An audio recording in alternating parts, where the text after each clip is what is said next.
Buenos días, buenos días, buenas tardes. Buenos días, empiezo con mucho entusiasmo y ya directamente buenos días. Hoy tenemos un magnífico, maravilloso, fantástico directo con el Dr. Swap. El Dr. Swap, ya está por aquí.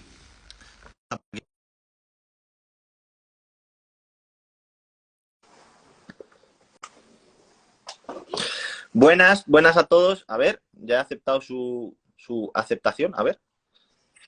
Buena, A ver, buena. ya le tenemos por ¿Qué aquí. Directo tal? con el pijama, correcto, directo con el pijama. Eso es. Eh, Vamos de azul los dos, ¿no? sí, buenas tardes desde Argentina. Mira, Juan Pablo te lo agradecerá porque él es... Eso, compatriota. ¿Listo? Fenomenal. Bueno, pues oye, muchas gracias a todos por acompañarnos en esta tarde de lunes. Eh, Vamos a hablar con el doctor Esrob Juan Pablo, que Amigos. es anestesista, anestesiólogo. Nunca tengo claro qué es lo correcto. Pues las dos cosas son más o menos correctas. Habitualmente se prefiere lo de anestesiólogo, porque el cardiólogo es el que estudia el corazón, el anestesiólogo el que estudia la anestesia, y el anestesista es como que simplemente es el que pone la anestesia. Pero bueno, los dos términos son correctos. Entonces, vamos a hablar con el doctor Esrob, anestesiólogo, anestesista y especialista en el tratamiento del dolor, además, que entiendo que no sé si todos los anestesiólogos son también especialistas en tratamiento del dolor o son dos cosas que van juntas pero separadas. Van medio juntas pero separadas. Muchas veces, bueno, depende del país. En España, que es donde yo me he formado, primero haces medicina, luego haces la especialidad de anestesia y anestesia, digamos, la titulación tiene tres cosas. Anestesia, lo que es el dolor crónico y lo que es la reanimación. Anestesia, reanimación y terapéutica del dolor. Es el título que tenemos. Lo que pasa que cuando nos dedicamos al dolor crónico, habitualmente esa formación es un poco escueta y necesitas formarte un poco más a posteriori. Entonces solemos hacer, en mi caso, un máster de dolor, solo de dolor, de 2 años, para, bueno, súper especializarte y poder profundizar un poquito más. Pero digamos, cualquier anestesista tiene nociones de dolor, pero el que se dedica exclusivamente al dolor tiene formación específica. Va, o sea, que es como un añadido, un extra, ¿no? O Como una sea, súper especialización dentro de la especialización, etcétera. todos los especialistas en dolor son anestesistas, pero no todos los anestesistas tienen por qué ser especialistas en dolor. Correcto. Bueno, Eso es. han hecho una pregunta que me parece muy chula, que es qué es la anestesia, pero la contestamos después porque yo creo que primero, ya que estamos Vale. hablando de dolor, habría que explicar, ¿no?, qué es el dolor, porque hay muchas veces o sea, todo el mundo tiene el concepto quizá, pero a veces no es tan fácil aterrizarlo y explicar qué es el dolor, porque lo primero que es el dolor es un mecanismo, ¿no?, como evolutivo que nos indica que algo no va bien y que debemos de prestar atención. Es un aviso que nos está dando nuestro cuerpo, ¿no? Exacto. Es una alarma, es un sistema que se ha desarrollado evolutivamente. ¿Para qué? Para avisarnos que si te tuerces un pie, te duele y que no puedes seguir corriendo de la misma manera porque te vas a hacer demasiado daño. Entonces te obliga a parar, a que se cure el pie y habitualmente el dolor, la utilidad biológica que tiene es justo esa, avisarte que tienes un problema, parar mientras se solucione y que cuando se solucione desaparece el dolor y puedas retomar tu vida. Pero si eso fuera así, yo estaría en el paro. Es decir, los que nos dedicamos al dolor no tendríamos trabajo. ¿Por qué? Porque existe otra cosa que es el dolor crónico. El dolor crónico es aquel dolor que una vez que se soluciona el problema que en principio lo produce, sigue doliendo. Es decir, se ha curado la lesión, la cirugía, la fractura, la torcedura, lo que sea, y sin embargo, una vez solucionado el problema, ese dolor persiste de forma mantenida en el tiempo, puede oscilar, puede fluctuar, pero se mantiene. Y entonces ya carece de esa utilidad biológica. ¿Por qué? Porque solo te da por saco. Te hace infeliz, te limita tu actividad, te quita el sueño, te quita el ánimo de hacer cosas, etcétera, etcétera. Se convierte en ese monstruo que llamamos el dolor crónico y que es el que tenemos que tratar porque no tiene ninguna utilidad más que machacarnos. O sea que al principio suele ser, pero luego ya, ¿no? Sí, es decir, Aquello... al principio necesitamos el dolor. El que no siente dolor puede morir. De hecho, hay gente que tiene más sensibilidad al dolor y gente que tiene menos sensibilidad al dolor, incluso ausencia de sensibilidad al dolor, gente insensible genéticamente.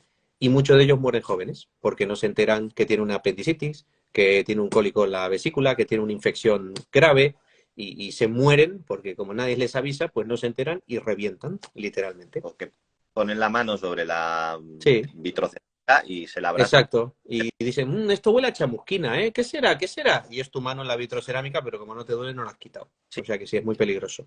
Esta enfermedad que de verdad existe y que parece que dices, pues era un superhéroe. En realidad no, suelen ser niños que a los que no se les deja hacer prácticamente nada porque pueden estar jugando, hacerse un esguince en un tobillo, ni siquiera se enteran de que Exacto. que no les duele y aquello lo que hacen es hacerse todavía más avería, porque claro, no dejan de jugar, Sí. ¿no? Y Yo recuerdo, bueno, que recuerda así a bote pronto, hay una película de esta de la saga de los hombres que no aman a las mujeres, esta que es noruega, creo que es. Millennium, Eh, Millennium se llama, ¿no? Eso, de la saga Millennium, correcto, que uno de los personajes, un rubio muy alto, porque suelen ser nórdicos además, noruegos, suecos, donde predomina esta mutación, y el tío es indestructible. ¿Por qué? Porque le clava un cuchillo en el pie y sigue caminando, pues porque no se entera.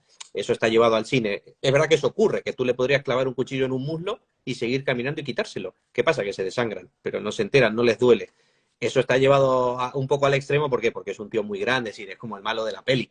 Pero es verdad que eso sí que ocurre. Lo que pasa es que la mayoría fallecen jovencitos por eso, porque no se enteran de problemas graves y se mueren. Muy bien. Hay otra cosa que a mí me llama la atención, que cuando le preguntas a la gente dónde te duele, a veces es complicado, no es fácil explicar, ¿no? ¿Me lo dices o me lo cuentas? No, yo te lo pregunto, yo te lo pregunto. Creo Esto que es nuestro día a día, ¿no? Que se supone que cuando uno va en concreto a la unidad del dolor es porque el dolor por los medios habituales no se ha quitado. Es decir, has tenido tiempo de poder observar tu dolor, etcétera. Y sin embargo, llega a la consulta y dice, bueno, dígame qué le puedo ayudar. ¿A usted qué le duele? Y se hace el silencio. Bueno, no sé, la espalda, doctor, ya, pero ¿dónde? Y claro, yo a veces me gustaría estar dentro de la cabeza de la gente porque yo estoy seguro que piensan, pero este tío es tonto, le he dicho que la espalda. Ya, pero la espalda es la columna, son los músculos que hay alrededor de la columna, es decir, es el disco, es la articulación, qué parte, porque la espalda son muchas cosas, burdamente es la espalda, es como yo te digo, no, la playa, sí, pero la playa es la arena, es el sol, son las palmeras, es la sombrilla, es decir, ¿qué es la espalda? ¿No? Pues la espalda. Y de ahí no salimos. Entonces, no. De hecho, yo aquí tengo una anécdota curiosa contigo. Eh, que fui a que me trataras un dolor de espalda y resulta que no era la espalda. O sea, a mí lo que me dolía era la espalda, pero el dolor no era en la espalda, era en el piramidal. mirad, en el culillo, eso es. A mí lo que me dolía era la espalda. Una situación muy cómoda porque yo fui allí a que me pincharas, ¿no? A que me hicieras tú de quitarme el dolor y había allí alguien que de esos equipo tuyo tan molón que debía de ser muy fan de los vídeos y pues allí estuvo comentándome que era muy fan de los vídeos, lo cual con el culillo al aire, pues bueno, al final... Mira, un selfie, el farmacéutico Fernández, aquí con el culillo al aire. Eso es trending topic total, ¿eh? Esas cosas, sí, bueno, creo que no porque nos censurarían la cuenta enseguida, No, bueno, y por pero... protección de datos eso no procede. Es No, decir, al chacarello aparte somos muy profesionales sí, y, no hubo y selfie, no enseñamos los culillos.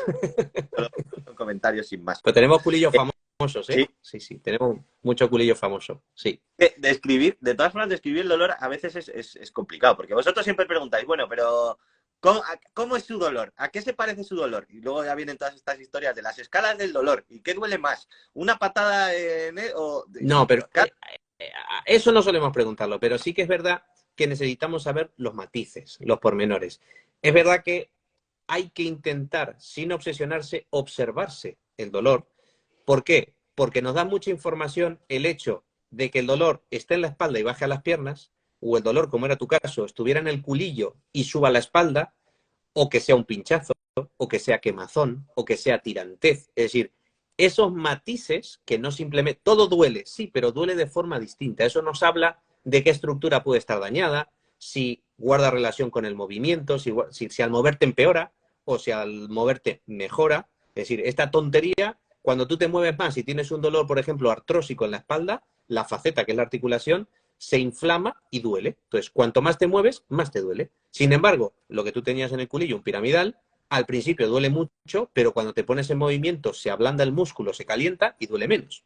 Entonces dices, fíjate qué estupidez el matiz de que si al moverte te duele más o menos nos descarta o nos orienta hacia otro lado. Y claro, la gente dice, yo qué sé, doctor, es que me duele todo el rato. Ya, pero vamos a centrarnos o intentemos recordar si al mover, entonces, todos esos matices que hay que rascar, y digo rascar metafórica y literalmente, porque madre mía, hay veces que en eso no sales del me duele, yo qué sé, me duele. Y necesitamos toda esa información adicional. Es que cuando te duele, te duele. Y además, cuando te duele, no, tampoco, o sea, te cuesta pensar.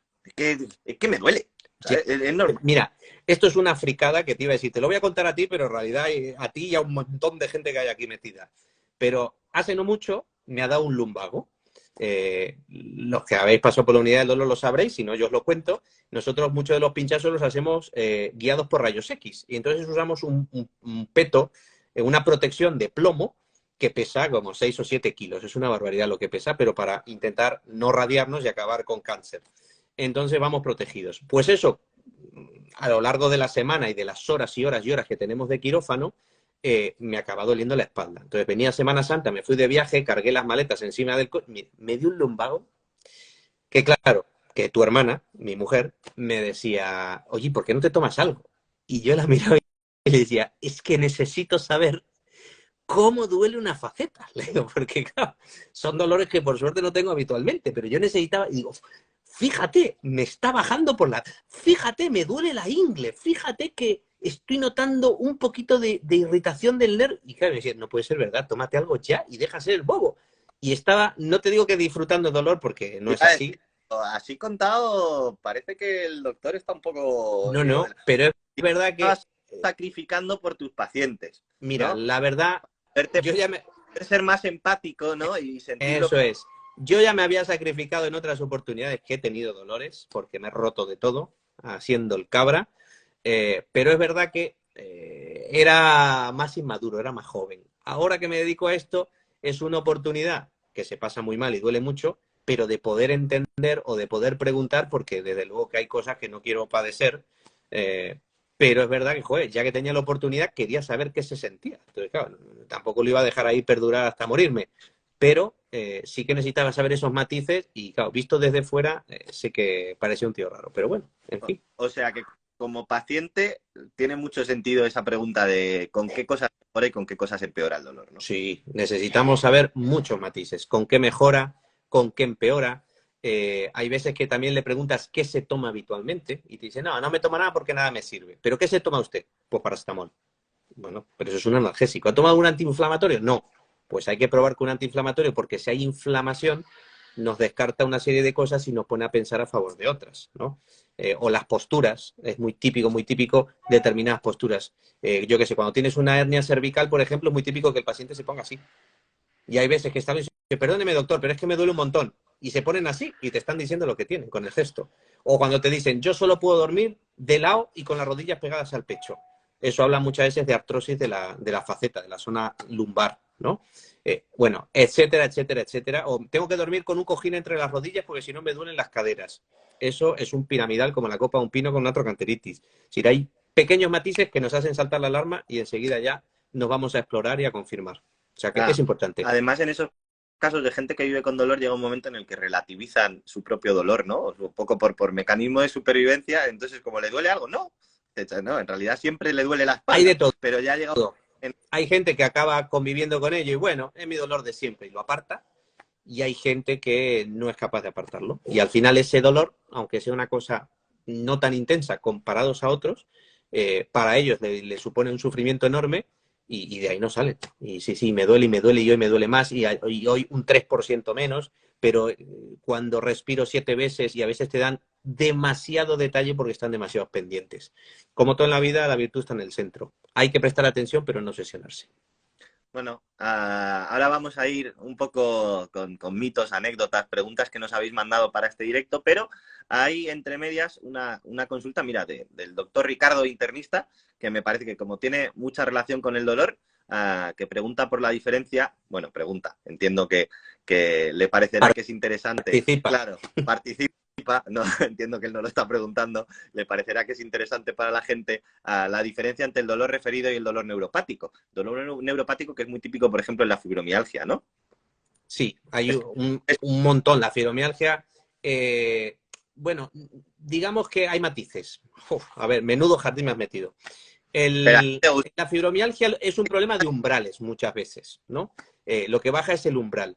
Un dolor neuropático típico es una ciática, ¿no? El dolor que baja por la pierna. Entonces, respondiendo a lo que, o comentando lo que comentaba el doctor internista que estaba aquí, un dolor neuropático es cuando un nervio se irrita o se atrapa o se lesiona y entonces el dolor va por el recorrido del nervio, ¿de acuerdo?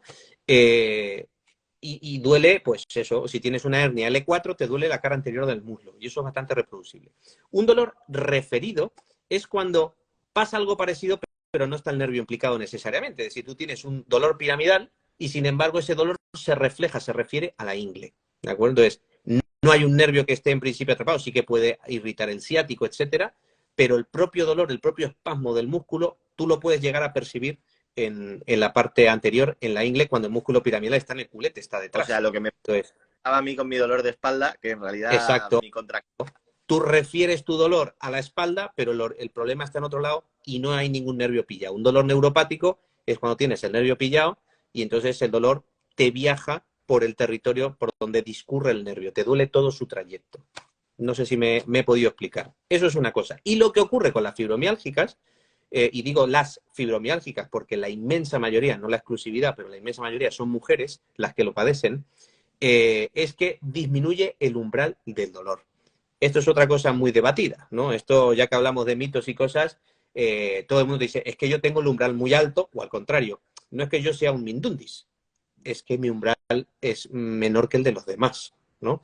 ¿Y qué es esto? Es el punto a partir del cual una persona empieza a percibir que algo es doloroso. Me explico, yo puedo empezar a acariciar la mano y bueno, noto el tacto, te gustará más o menos, pero en ningún caso es doloroso. Sin embargo, puedo empezar a apretar como si te dieran un masaje y esto puede ser más o menos agradable, pero en ningún caso es doloroso. Y a partir de un punto que yo hago la suficiente presión, me empieza a molestar, me empieza a doler. Cuando sensa el receptor que hay demasiada presión, dispara y te dice, oye, que esto está doliendo, presta atención, o quitas la mano o deja de apretar. Cuando baja el umbral, quiere decir que ese punto en el que se dispara está mucho más abajo. Entonces puede llegar al caso en que yo me acaricie y eso me genere dolor. Eso es posible. Eso es, a modo general, como concepto, lo que ocurre muchas veces en la fibromialgia, que se disminuye el umbral y estímulos no dolorosos para la mayoría le duelen. Y las cosas que a todo el mundo le duelen, como el umbral está más bajo, a esas personas les duele mucho más. ¿Me he explicado? Te has explicado fantásticamente bien. Otra de las preguntas, que si es verdad que a la gente, por ejemplo, que le amputan un brazo, ese brazo le puede doler. Totalmente. Sí, eso se llama dolor fantasma, ¿no? El dolor o el síndrome del miembro fantasma. Quiere decir Pero explica, que tu piel... es una cosa que no está. ¿Cómo duele si no Bien, está? también es una explicación un poco técnica, pero voy a intentar simplificarla. Uno en el cerebro, en la cabeza, tiene una imagen corporal. Es decir, si tú cierras los ojos, puedes saber dónde tienes el miembro en el aire y es más, puedes hasta visualizarlo, ¿no? Que se conoce Entonces, ¿eh? la propiocepción.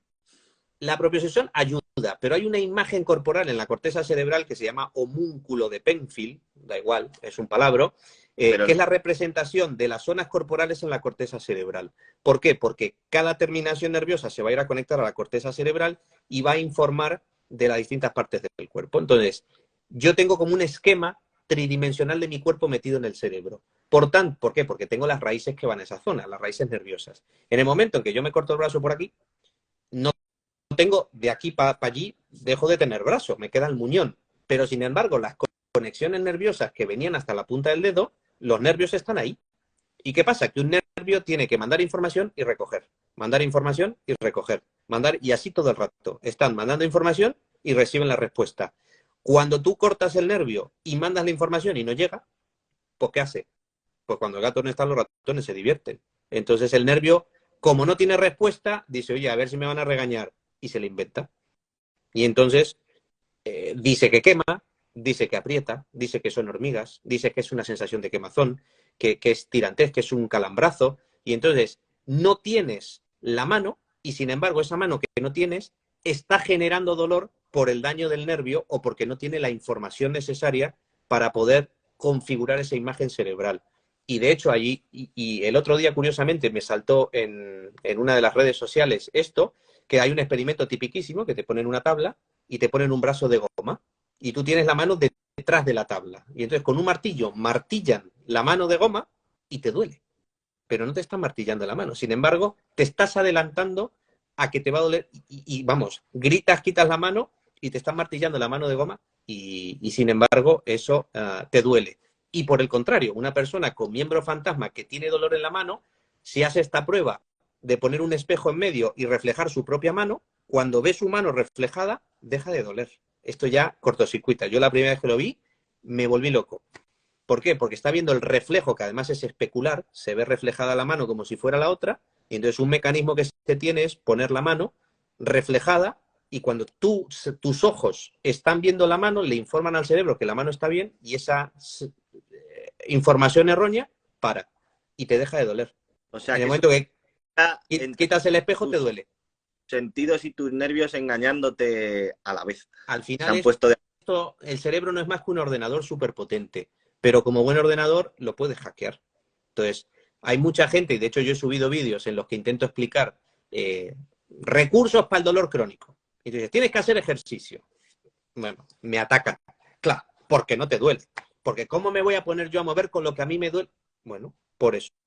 Porque como empiezas a tener otros estímulos, es verdad que cuesta arrancar, pero cuando de pronto arrancas y empieza a notar el cerebro que te fatigas, que el corazón va más deprisa, que hace calor, que empiezas a sudar, que te apretan las bragas o se te meten las bragas en el culete, que cuando empiezan a llegar un montón de informaciones que no son habituales y que no estás acostumbrado, el cerebro le quita recursos a prestar la atención al dolor y se empieza a centrar en todo lo demás. Y automáticamente el hecho de estar en movimiento hace que te deje de doler. Por supuesto, luego se liberan endorfinas, que es la morfina endógena, etcétera, y por tanto se consigue un beneficio. Por eso cuando haces ejercicio moderado, de intensidad moderada y de forma regular, te genera bienestar. Tú duermes mejor, digamos que ese efecto analgésico se arrastra a lo largo del tiempo. Es decir, en general los beneficios son inmensos. Pero esto no se explica cuando le dices a una persona con dolor, tiene usted que moverse más. Te manda a hacer puñetas con todas las de la ley. Entiendo que esto además tiene mucho que ver con eso que suelen decir muchos pacientes de que por la noche de todo están peor. Justo. ¿No?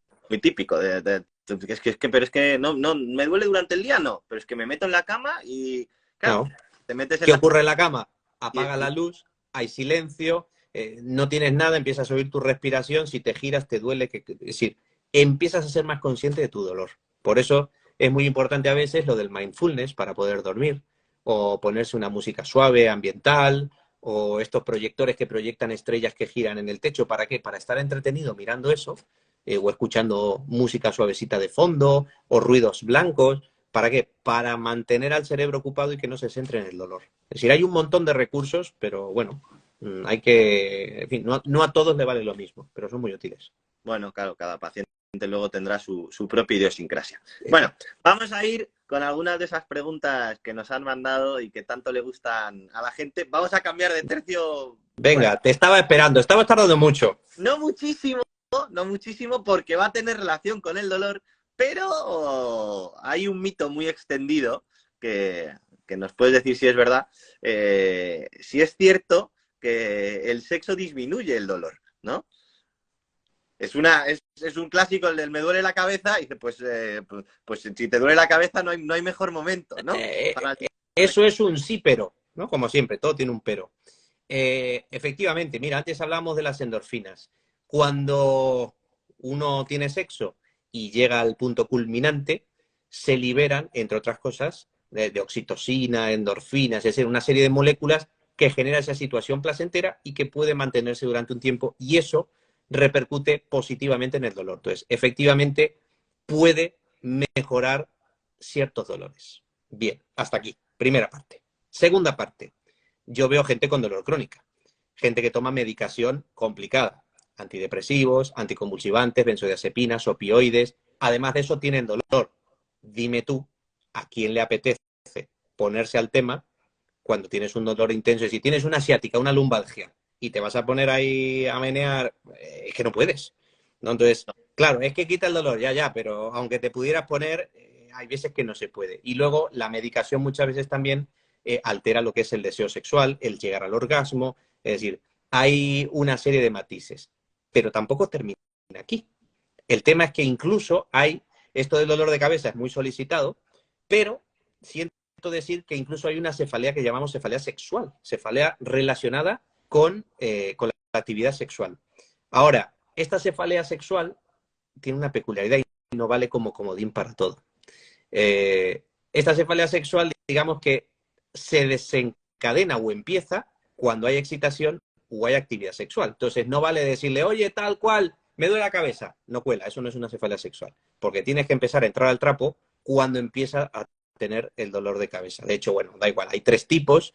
Hay una que te corta todo el rollo porque está todo el rato mientras hay excitación y hay sexo, pues te duele la cabeza y estás a otra cosa, diciendo que esto se acabe, que necesito un paracetamol. Digo, hay otros que son asociados al orgasmo y no te lo pierdas. Hay otro tipo de cefalea sexual que está relacionada con la postura. Entonces, dependiendo qué y cómo, pues estás mejor o estás peor. Entonces, imagínate estar ahí. Pero no me duele así.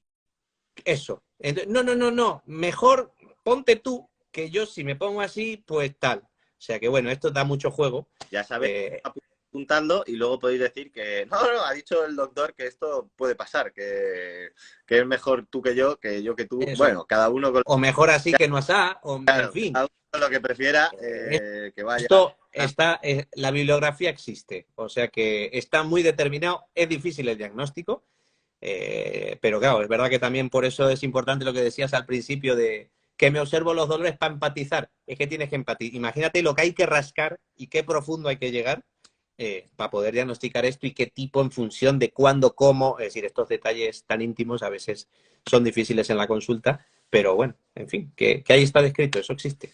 Así que ojo al piojo, hay de todos y para todos. Sabes que al médico y al abogado es mejor no mentirles. Eso es verdad. Pero mi padre decía que el respeto es para todos, pero la confianza hay que ganársela. Entonces es verdad que no hay que mentirle, pero hay que infundir confianza, si no tampoco te van a contar estos entrecijos. Vale, o sea que lo del hoy cariño me duele la cabeza, ¿no? Que es lo más usado para poner a la pareja en modo avión.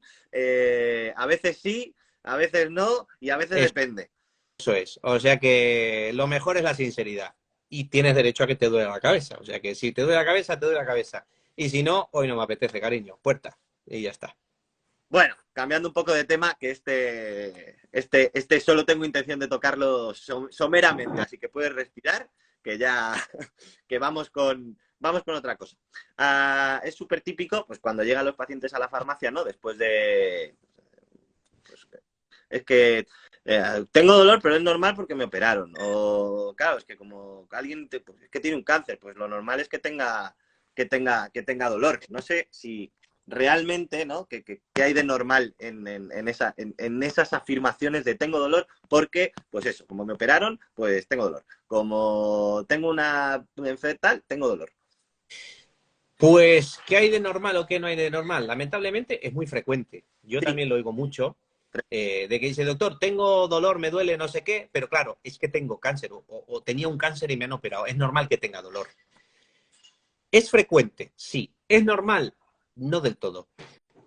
Me voy a intentar explicar. Es verdad que si tú, por ejemplo, tienes un cáncer, a veces el único síntoma de tu cáncer es que te duele. Entonces, tienes dolor cuando te lo diagnostican, pero si luego te lo tratan, te operan, etcétera, etcétera, como decía al principio, muerto el perro se acabó la rabia. Entonces, si a ti te tratan tu cáncer de forma certera, etcétera, si ya no hay cáncer no tiene que haber dolor. No, bueno, es que las secuelas de la cirugía, pues no, pero aunque haya secuelas de la cirugía, se puede tener secuelas y no tener dolor. ¿Qué pasa? Que esto implica un montón de recursos, implica un contacto muy estrecho, implica un tratamiento muy precoz.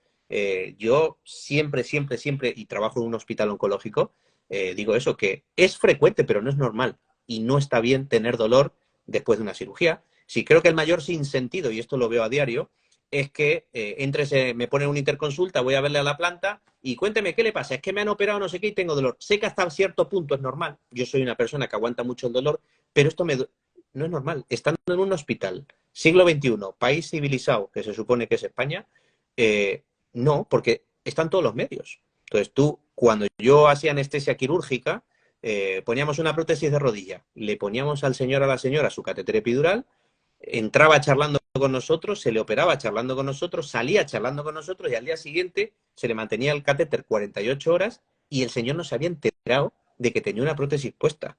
A los 2 días se le quitaba el catéter, se le ponía un paracetamol, un metamizol y algún antiinflamatorio si se podía y se iba a su casa. Y prácticamente no tenía dolor. ¿Por qué? Porque tenemos técnicas muy, muy, muy modernas para intentar abortar el pico de dolor, evitar que eso digamos, vaya creciendo, se mantenga en el tiempo y genere una serie de cambios en el cuerpo.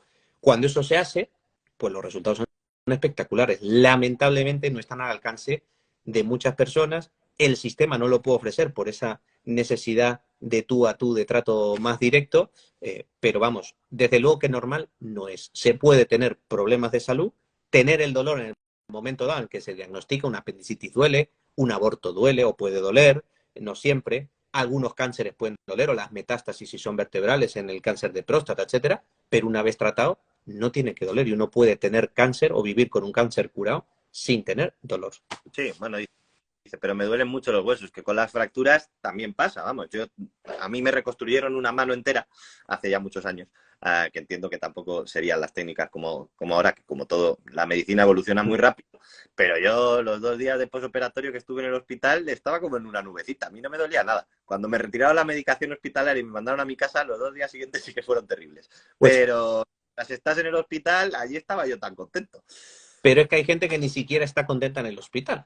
Pero bueno, incluso si se hace bien esa desescalada que se llama el bajar los peldaños analgésicos, también se hace de forma controlada y bueno, puedes tener alguna molestia puntual hasta que te recuperas, pero desde luego que no hace falta sufrir en ninguno de esos pasos. Yo hay cosas que me llaman poderosamente la atención porque el dolor es tan humano, todo el mundo tiene dolor muchas veces a lo largo del día o a lo largo de su vida, y sin embargo, aunque se dedican muchos recursos, está bastante infratratado, infradiagnosticado. Se sabe poco, incluso de la misma profesión médica, salvo que te dediques al dolor y entonces intentas profundizar y se nos escapan cosas. Muchos profesionales de la salud, sean médicos, empezando por los médicos, pero enfermeras, auxiliares, fisioterapeutas, da igual, gente relacionada, psicólogos, se les escapan un montón de matices del dolor que parece mentira que ya no, ni siquiera como profesionales, como personas, lo que hablábamos antes, ¿no? Que a mí me duele y quítemelo ya, pero necesito saber pormenores y no se saben tratar, no se saben preguntar, no se saben contar, si todavía nos queda mucho, mucho, mucho, mucho por enseñar y por aprender del dolor. Bueno, porque yo creo que el dolor además es difícil de tratar y muchas veces se centran más en la causa subyacente, ¿no? En por qué duele, pues vamos a intentar y como que el dolor bueno, aguanta un poquito, que esto es lo típico, ¿no? Que te dicen, que es muy frecuente, lo del, bueno, si te duele, vale, pero tú aguanta un poquito, que es muy Pues típico. hay un poco de todo, ¿eh? Yo estoy harto de ver gente también que lo que hace, como yo digo, si hay una gotera, hay gente que lo que hace es pintar la mancha húmeda y no arregla el tejado. Entonces, tengo tal dolor, toma tu paracetamol. Tengo tal dolor, morfina. Me sigue más morfina. Todavía más. Y hay veces que dices, pero si fíjate que es una contractura. Haz esto, haz esto, haz esto, y el dolor se quita y te quitas pastillas. Eso así de veces. Y a la contra. O sea que sí, hay de todo y para todos los gustos. Y la verdad que no salimos de nuestro asombro a diario con las cosas que vemos, a veces para bien y a veces para mal. Mira, tenía una chica jovencísima de 30 años, que no sé si me estará viendo, que la operan de la rodilla y la cirugía va muy bien, pero se le queda rígida la rodilla porque cuando te sangra dentro la sangre te deja fija la rodilla y no la podía mover, no podía moverla, no podía moverla y bueno, se ha hecho una pelota gigantesca, acabó bastante medicada por temas de ansiedad, de depresión, porque con 30 años no podía salir ni a tomar una cerveza. Y entonces tuvo muchos problemas del espectro psiquiátrico, psicológico, de problemas ¿cómo se llama esto? Joder, se me ha ido la palabra. Bueno, se me ha ido. De autoestima, gracias, que no me salía la palabra. De autoestima, opioides, bueno, una historia para no dormir. Y dio con una fisioterapeuta, que yo no sé lo que ha hecho, porque yo la pinché la primera vez y no acabé, incluso la noté como que estaba cerrada anímicamente, no conecté con ella, la pinché, no hice nada.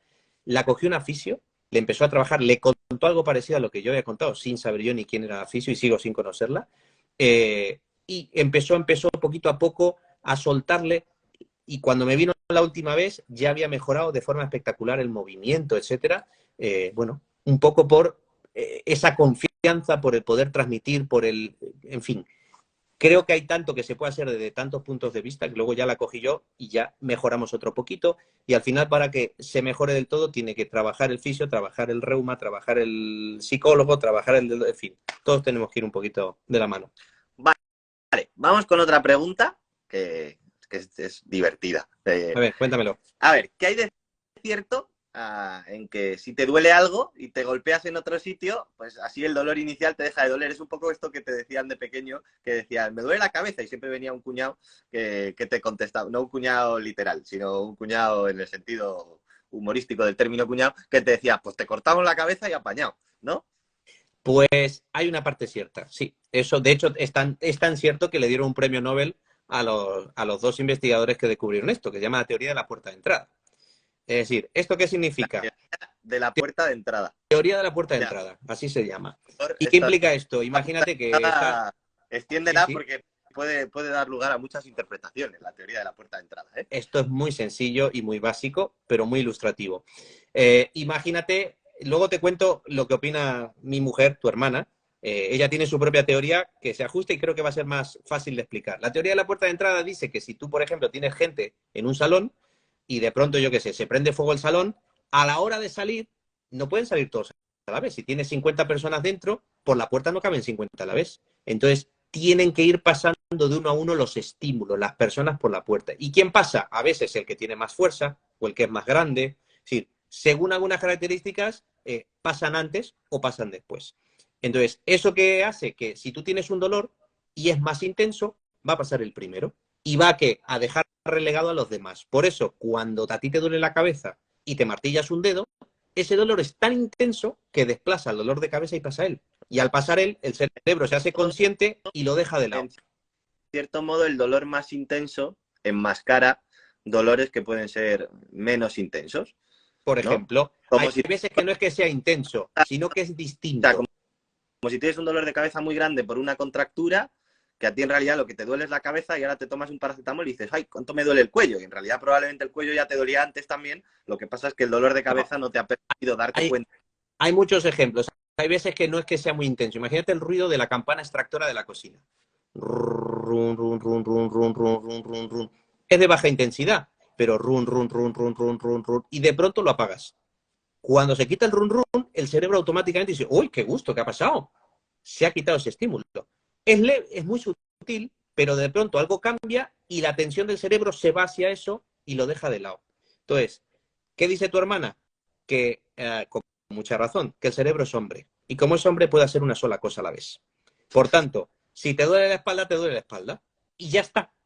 Y no se centra en otras cosas. Por eso, si te martillas un dedo, automáticamente el cerebro masculino, va a ir a mirar qué pasa en el dedo, pero tiene que desatender a lo que te pasaba en la espalda. Y de hecho es un recurso, antes que hablábamos de engañar, de hackear al cerebro, un recurso muy típico, por ejemplo, es poner una cubitera con agua y hielo. Entonces, si te duele mucho una cadera, metes la mano y como el agua está tan fría y es tan drástico el cambio de tener la temperatura ambiente y meterla a 2 grados, que automáticamente el cerebro va a abandonar tu dolor y se va a centrar en el frío de la cubitera y que la mano te va a empezar a doler por el frío. Entonces, gente que tiene dolores así muy intensos de muela, de trigémino, hacen esto para al menos durante unos segundos o unos minutos, mientras aguanten la mano dentro de la cubitera, les duela la mano y no les duela lo otro. Esto que parece una ridiculez, créeme que cuando tienes un dolor crónico, intenso, permanente, que te consume, el hecho de que te duela otra cosa, te consuela. Bueno. O sea, no que no te duela, que te duela algo distinto, te consuela. Yo hice un vídeo con una cosa que me contaste. Que decir tacos ayuda con el dolor, ¿no? Justo. Aumenta el dolor. Hay un estudio, y además que se hizo con una cubitera, que lo que hacían era meter la mano de la gente en una cubitera con hielo y le decía cuánto tiempo podía aguantar sin decir ni pío. X. ¿No? Aguantaban, imagínate, 30 segundos, me lo invento. Y sin embargo les decían luego que podían meter la mano en la cubitera y decir las barbaridades que se les ocurrieran. Entonces, mientras estaban insultando y soltando todos los tacos que se les ocurrían, aguantaban mucho más tiempo con la mano metida en el hielo. Es decir, como que el dolor se te iba por la boca, ¿no? Pero esa tensión la descargabas por la boca y aguantabas más el dolor. Eso es cierto, eso está demostrado, pero lamento decir que solo vale para dolores agudos, no vale para dolores crónicos. No puedes estar insultando todo el rato, no quiere decir porque seas el tío más mal hablado del continente, te vaya a doler menos. Eso te vale si te martillas un dedo y entonces me cago ya aquí, aguantas el tirón ese, pero luego no sirve. O sea, puedes engañar a tu cerebro cierto tiempo, pero no a perpetuidad, ¿no? Exacto. Es que por suerte tu cerebro es más listo que tú muchas veces. Y por eso llegamos a la edad adulta, ¿sí no? Sí, tus instintos son más listos que tú. Exacto. Son más listos que tú consciente, ¿no? Exacto. Porque al final lo que has dicho es una cuestión de que el cerebro prioriza también, ¿no? Es que Exacto. Es lo que entiendo que tiene que tener cierto sentido también de como, vale, si me duele esto y esto y esto y esto, primero vamos a centrarnos en solucionar esto, que es lo que más me duele, no como el vamos por partes. Exacto. ¿No? Así como decía ya que el destripador, vamos por partes. Pues Exacto, no. Tiene que priorizar. Y hay cosas que eso, si te duele porque has perdido la pierna, pues te duele mucho. Pero si te duele el pecho y puede ser un infarto, eso te mata. Entonces, le hace más, o está más pendiente de un pinchazo en el pecho, que a lo mejor solo es ansiedad, o es una contractura intercostal, o es una fractura de una costilla, pero sin embargo te hace estar mucho más pendiente el cerebro de un dolor, por ejemplo, en el pecho, de que te coma un cocodrilo un pie, ¿no? Entonces, sí, eso hay cuestiones evolutivas detrás que son automáticas y que sí, por suerte las tenemos y no hay que pensar en ellas. Bueno, vamos a ir ahora con una pregunta, la pregunta estrella del mundo mundial, yo creo que es, ¿cuál es la mejor medicina para el dolor? Hombre, esa, como dices tú, que en la época de piojos estás creando piojos y los sueltas, nosotros tenemos la mejor medicina para los dolores del mundo, pero la escondemos para que a la gente le duela. No. Bromas aparte, no existe la mejor medicina del mundo. No hay una medicina global que quite el dolor. Está muy extendido el tema de que la morfina, ¿no? En las pelis, le pegan un tiro y le atropella un tractor, le pinchan morfina y el tío pues salva a la chica. Sí y no. Es decir, la morfina es muy buen analgésico, cambió la historia de la humanidad, pero no vale para todos los dolores. Entonces, ¿qué intento desprender de esto? Pues que depende que te duela, necesitas tomar o hacer una cosa u otra, ¿de acuerdo? Entonces, hay veces que necesitamos, yo siempre digo, los que me seguís estaréis hartos de oírme, de que el mejor tratamiento es un buen diagnóstico, porque si tú sabes lo que pasa, puedes en consecuencia poner tal fármaco o tal medida o tal cosa, o hacer un estiramiento, hacer un ejercicio, ponerte calor, ponerte frío, en función de lo que sea. Entonces, no existe una medicina mejor del mundo. Nosotros tenemos las medicinas como tiene un carpintero una caja de herramientas. En el lugar de un martillo, un serrucho y un destornillador, nosotros tenemos la morfina, la gabapentina y el ibuprofeno, por poner un ejemplo. Y en función de lo que me cuentas, ponemos uno u otro dependiendo de lo que necesitemos hacer. Si bajar inflamación, si quitar dolor, si tener un efecto antineuropático, si sumarlos los dos, etcétera, etcétera, etcétera.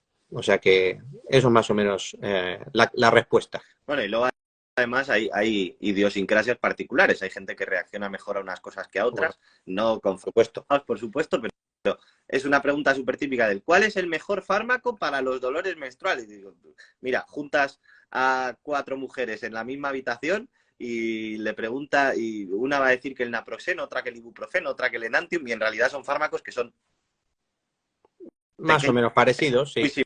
Similares. Y además suele ser taxativo. No. El ibuprofeno me va fenomenal, pero me tomo un naproxeno y no me hace absolutamente nada. Y depende también, ¿no? Luego un poco de cada persona, ¿no? Sí, el dolor es sumamente complejo. Como tú dices, no es que pongas a 4, si pones a 400 mujeres en el mismo sitio y les preguntas, tendrás 400 respuestas distintas.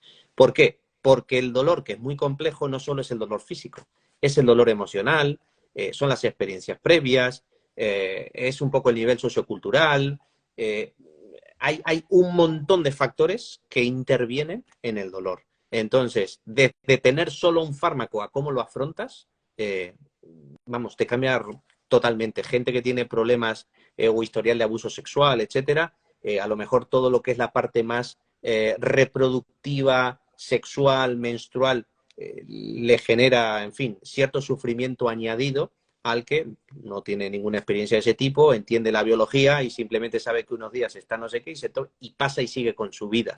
Entonces, hay realidades, tantas realidades como personas en el mundo y entonces, bueno, por eso también hace tan difícil el elegir a la mejor medicina y dársela a alguien porque con la experiencia justo previa de a la chica que has tratado antes para su dolor menstrual, que te lo ha agradecido, le das la misma pastilla a otra y te la tira por la cabeza porque no le sirve para nada. O sea que...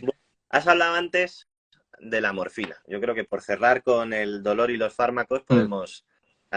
porque se suele pensar que la morfina es solo para pacientes terminales, ¿no? Como, pues si le han dado morfina, esto es que ya no saben qué hacer. Que ya está listo. Claro, ya está pidiendo pista, que decía, ya está pidiendo pista para el despegue y esto en realidad no es cierto. Hay veces que se usa la morfina y no tiene por qué ser en pacientes terminales, ¿no? Es un recurso más que tenéis. Absolutamente. Es decir, la morfina tiene mucho estigma. Es verdad que en parte por razón, porque como deriva del opio y había un uso muy extendido en el mundo antiguo del opio lúdico festivo relacionado a los excesos, se ha quedado como que, bueno, la morfina o es de drogadictos o la morfina es de pacientes terminales. Y en absoluto nada más alejado de la realidad. Por supuesto que los pacientes terminales utilizamos morfinas u opioides u opiáceos, es decir, fármacos que derivan de la morfina con tremenda utilidad. Los drogadictos utilizan, por ejemplo, la heroína, pero que no se comercializa con usos médicos ni se administra en hospitales. La gente se la pincha debajo de un puente. Son opioides, es la misma familia, pero hay que separar estos usos. Y desde luego que la unidad del dolor o los oncólogos, los médicos, es decir, los médicos en general utilizan mucho los opioides porque controlan muy, muy bien el dolor, sobre todo el dolor que es de tipo somático, el dolor muscular, el dolor óseo para fracturas, las artrosis, los dolores posoperatorios. De hecho, en la anestesia, yo tengo varios vídeos, y esto siempre gusta mucho, la gente se cree que la anestesia es un pinchazo único. Y no es un pinchazo único. La anestesia es un poco a la carta de lo que necesita el paciente. Y uno de los fármacos estrella es el fentanilo, que es un derivado más de 100 veces potente que la morfina, un derivado de morfina sumamente potente que lo pones y genera anestesia, genera insensibilidad completa al dolor. Es decir, es necesario y se usa de un montón de maneras. Entonces, pero así como hay estigma, por ejemplo, con la morfina, también existe ahora con los cannabinoides, que esto es la actualidad, Más actual. vamos, la más actual de las actualidades, actual. en que pasa un poco lo mismo. Cuando uno le dice, yo prescribo bastante cannabinoides, es decir, moléculas derivadas del cannabis para uso médico. Moléculas, digo, no cannabis entero, no cannabis fumado o untado. Con esto vamos luego, con esto acabamos después, con los cannabinoides, porque ese es el final, eso es lo último, lo que tú dices, lo más actual, lo que todos están esperando. Me he adelantado. Pues, la gente que consume, ¿no? Los que son consumidores de drogas, hay un mito muy extendido que me gustaría que nos confirmara si es cierto o no, que es algo que si tú vas a entrar en una operación es conveniente que avises al anestesista, anestesiólogo, de, oye, yo consumo, que no es porque te vaya a denunciar a la policía, pero es cierto que puede tener su importancia a la hora de calcular pues, las dosis o la efectividad que va a hacer la anestesia. Sí, es fundamental. Al final esas moléculas son fármacos. Todo fármaco que tomas de forma mantenida, el cuerpo tiende a generar enzimas en el hígado, es decir, depende de dónde se metabolice, pero hay una maquinaria enzimática que se come el fármaco para poder eliminarlo del cuerpo. Entonces, los opioides en el hígado se suelen metabolizar y si lo tomas durante tiempo, esa maquinaria enzimática se estimula y te lo comes más deprisa. Por eso hay que ir subiendo las dosis o cambiarlos, porque si no, te vas acostumbrando a la presencia.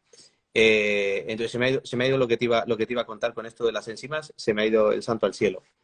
Al final, ¿es verdad o no? Que es muy importante decirle a tu médico. Si bueno, eso, ya me he acordado, gracias. De forma habitual, sí. ¿No? Entonces, ¿qué pasa? Que si tú consumes cualquier opioide, sea por vía legal o ilegal, tu hígado está metabolizado. Entonces, cuando yo te vaya a dormir para la anestesia, necesito entender, calcular si partes de 0 o partes de X.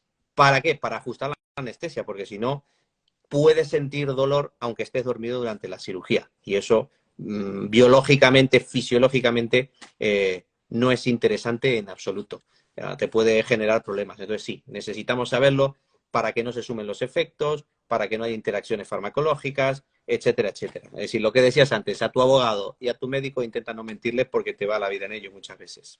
Al hilo de esto, ¿no? Hay también una frase que es muy habitual, que hay mucha gente que le recetan a lo mejor benzodiazepinas o fármacos para dormir y unas veces no se las quieren tomar porque dicen que eso les va a crear adicción y que entonces ya después no van a poder dormir, y al revés hay gente que dice que es que si la pastilla no puede dormir, ¿no?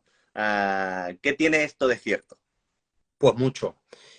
Hay fármacos que sí que tienen potencial adictivo, ¿no? Como tú mencionabas recién, las benzodiazepinas es una de las familias que pueden generar adicción y depender de ellas, por ejemplo, para dormir.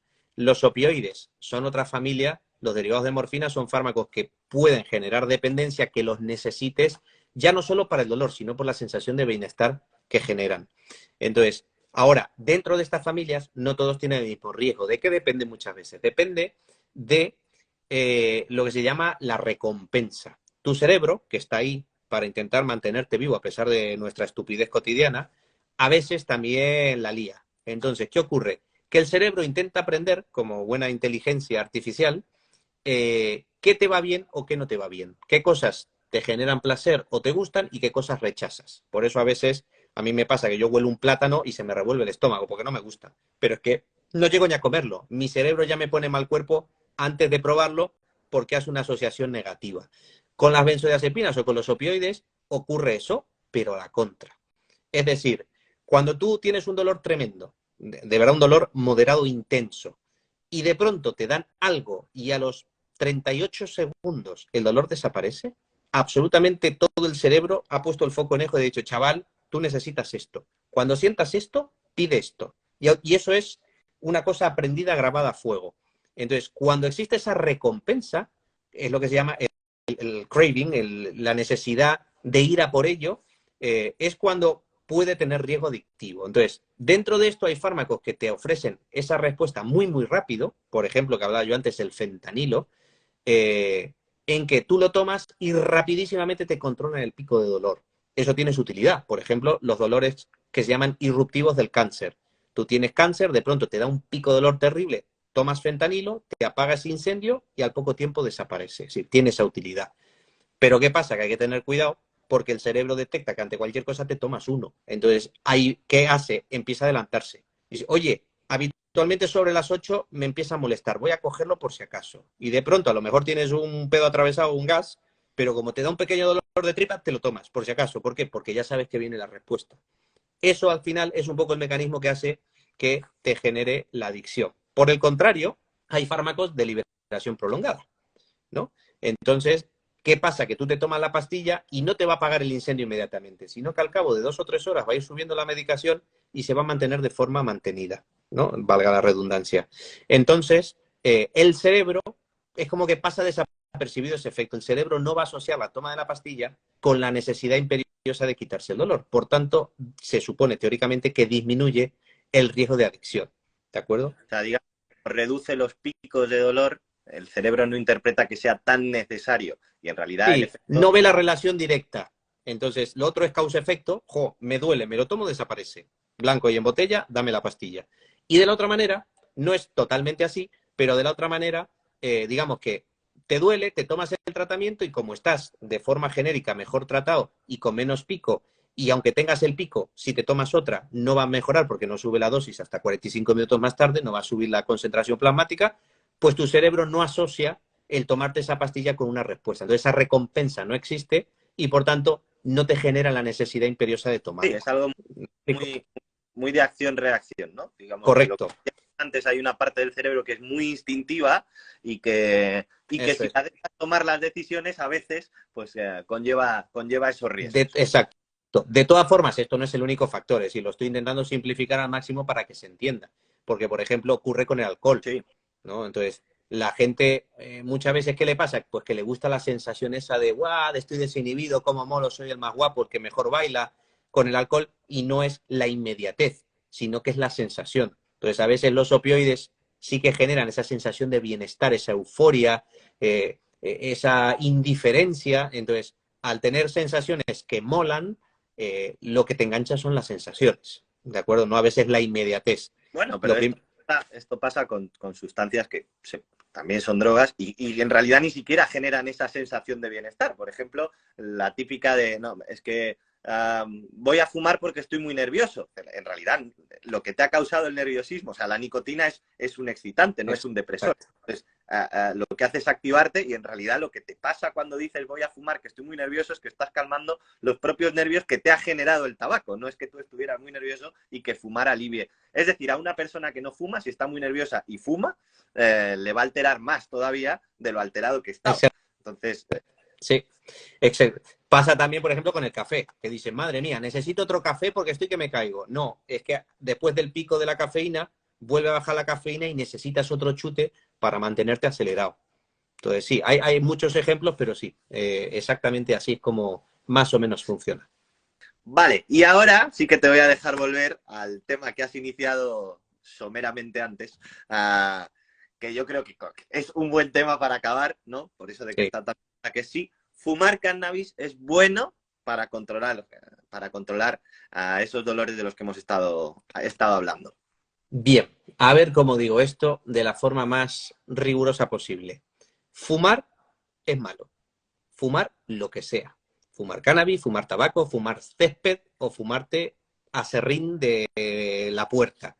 Es malo. Fumar es malo. Primera cosa. Segundo, la planta del cannabis es una planta que tiene utilidad médica. Sí que hay moléculas que están en la planta que sí que parece que controlan y mejoran, por ejemplo, las náuseas y los vómitos en la quimioterapia, pueden ayudar a tratar determinados tipos de depresiones, pueden ayudar a tratar epilepsias mal controladas, ayudan con el dolor, sobre todo el dolor cuando tiene un componente neuropático. Es decir, ¿el cannabis es una planta que puede quitar el dolor? Sí, pero no entera, ¿no? Es decir, yo uso muchas veces el paralelismo que hablábamos antes de la morfina, y cuando yo le pauto morfina o un opioide a un paciente, no le digo que se vaya de prostitutas a Shanghái y fume opio en un fumadero de opio. Le estoy dando una molécula, una pastilla.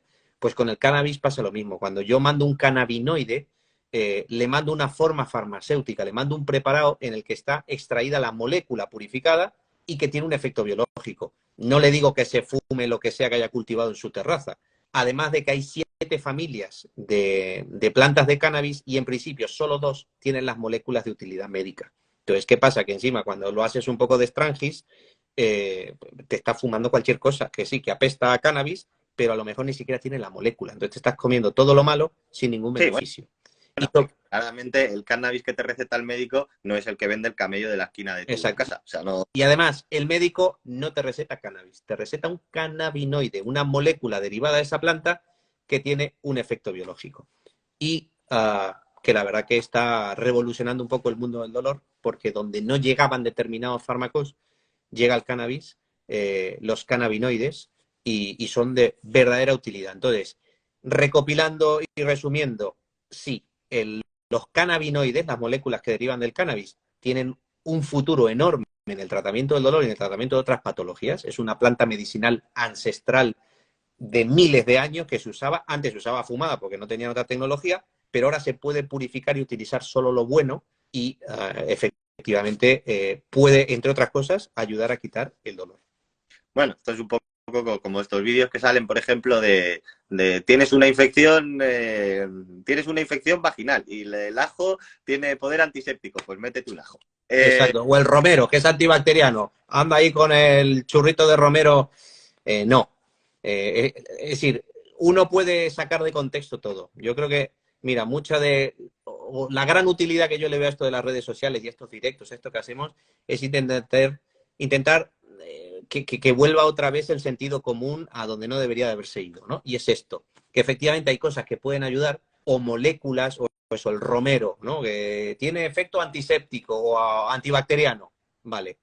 Pero por mucho romero que le eches a la salsa de tomate de los espaguetis, no vas a tratar una neumonía. Tendrás que tomarte un antibiótico y luego hay cápsulas de extracto de romero, que te pueden ayudar a mantener una condición más saludable, si te gusta la medicina natural. Pero claro, no, cuando te dicen, yo qué sé, tengo mucho paciente de que la cúrcuma es antiinflamatoria.